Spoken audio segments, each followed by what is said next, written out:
The need for stewardship in antifungal therapy has become increasingly evident. Antifungal overuse in hospitals is primarily driven by empiric therapy. Invasive fungal diseases are challenging to frontline clinicians because they are difficult to diagnose, and delays in therapy are associated with increased morbidity and mortality. However, widespread empiric therapy is costly, may expose patients to unnecessary drug toxicity, and exert selective pressure, leading to the emergence of resistance. In addition, misdiagnoses of true fungal infections, in which definitive antifungal therapy is indicated, may contribute to the inappropriate use of antibacterials and also contribute to the emergence of drug-resistant bacteria. The increasing prevalence of invasive fungal infections is associated with advances in modern medicine, including the use of invasive devices and immunosuppression. Candidemia ranks among the most common causes of healthcare-associated bloodstream infections in the United States, especially in intensive care units. In this segment, we will review the management of suspected and proven candidemia and highlight potential stewardship opportunities. First, some background. Invasive candidiasis comprises two broad categories of disease that are not mutually exclusive. Candidemia, or the presence of Candida in blood, is a more common disease entity and accounts for the majority of patients included in clinical trials. Deep-seated candidiasis arises from either hematogenous dissemination or direct inoculation of a sterile site, such as the peritoneal cavity after bowel perforation. Patients with deep-seated candidiasis may or may not have concomitant candidemia. There are at least 15 distinct Candida species that cause human disease, but 5 cause greater than 90% of invasive infections: Candida albicans, Candida glabrata, Candida tropicalis, Candida parapsilosis, and Candida krusei. In recent years, the prevalence of infections caused by non-albicans species has increased. However, the predominant non-albicans species varies geographically. For example, Candida glabrata has emerged as an important pathogen in Northern Europe, the United States, and Canada, whereas Candida parapsilosis is more prominent in Southern Europe, Asia, and South America.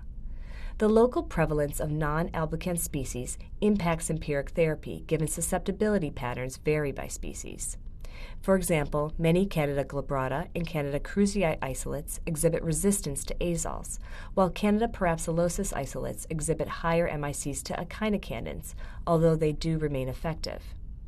Fluconazole exposure is associated with an increased risk of infection with a non-albicans species. It's also important to remember that Candida species differ in the incubation time necessary to grow in culture, with Candida glabrata requiring 72 hours in some studies. Of concern is the recent emergence of Candida auris, which was first reported in Japan in 2009 and since then has been isolated in other nations, including the U.S. This organism is multi-drug resistant, exhibiting high MICs to azoles, amphotericin, and in some isolates echinocandins, and has been associated with outbreaks in hospitals. Candida are normal human commensals and commonly colonize the gastrointestinal tract, skin, and female genital tract. Although Candida species are frequently cultured from expectorated sputum and urine obtained from indwelling bladder catheters, they rarely cause infections at these sites. However, Candida isolated from blood cultures should never be considered a contaminant and should prompt a search for the source, as well as a metastatic foci of infection, such as chorioretinitis. Now let's focus specifically on the management of candidemia. The majority of anticandidal use in the inpatient setting is empiric. This is in part due to the lack of rapid, sensitive diagnostics for the detection of candidemia, as well as nonspecific clinical presentation of this infection. Patients with candidemia may present with a spectrum of disease ranging from fever alone to severe sepsis, indistinguishable from gram-negative bacterial sepsis, and complicated by multi-organ failure. A number of factors increase a patient's risk of developing candidemia, including some commonly seen in ICU patients: the receipt of broad-spectrum antibiotics, the presence of central catheters, particularly those used for total parenteral nutrition, and a prolonged length of stay.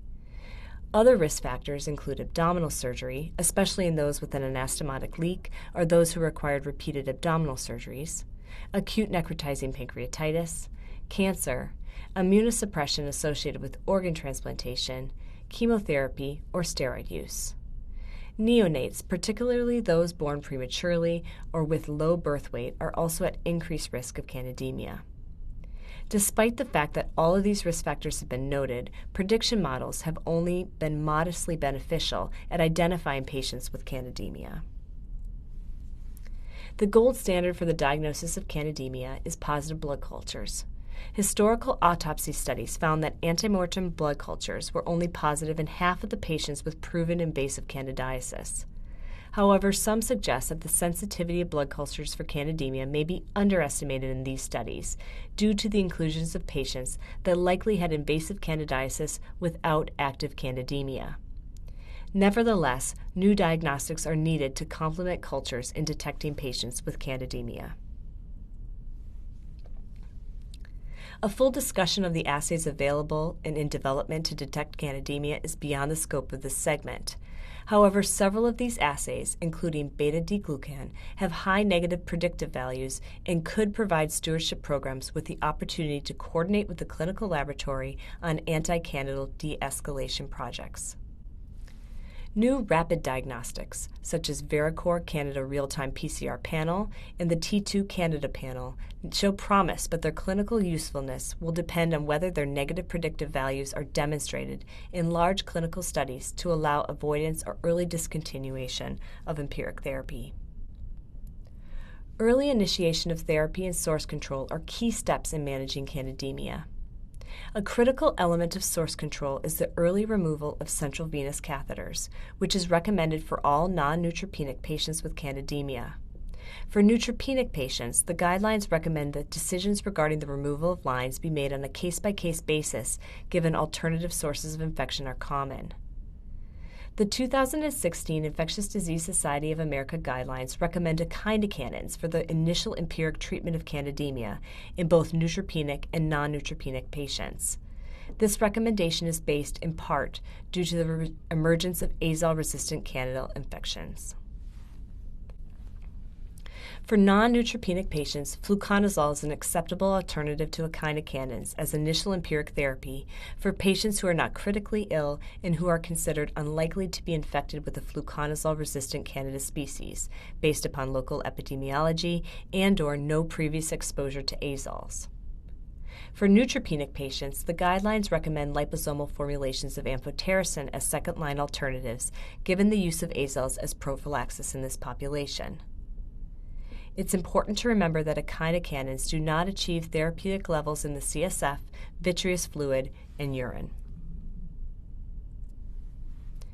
Although the guidelines recommend starting echinocandins, they encourage the transition to fluconazole or voriconazole for patients who are clinically stable, have cleared candidemia, and are infected by isolates susceptible to one of these agents.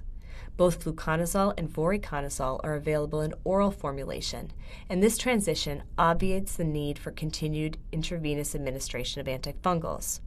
This provides stewardship programs the opportunity to identify cases based upon microbiologic data and intervene to avoid the unnecessary use of central venous catheters and to potentially reduce hospital length of stay.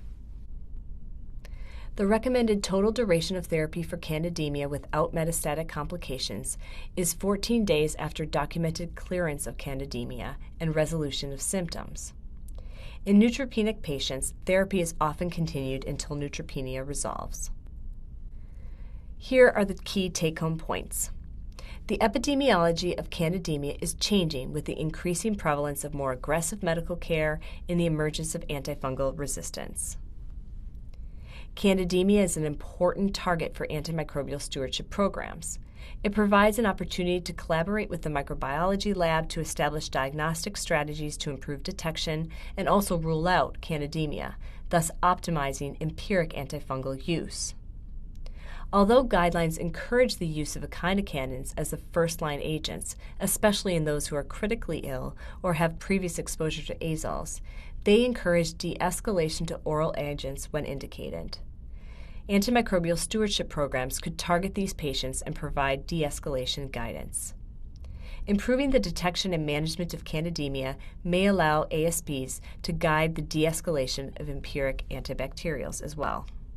We direct learners to Case 5 from our course, Optimizing Antibiotics Through Timeouts, for more information about the management of neutropenic patients with suspected and proven candidemia.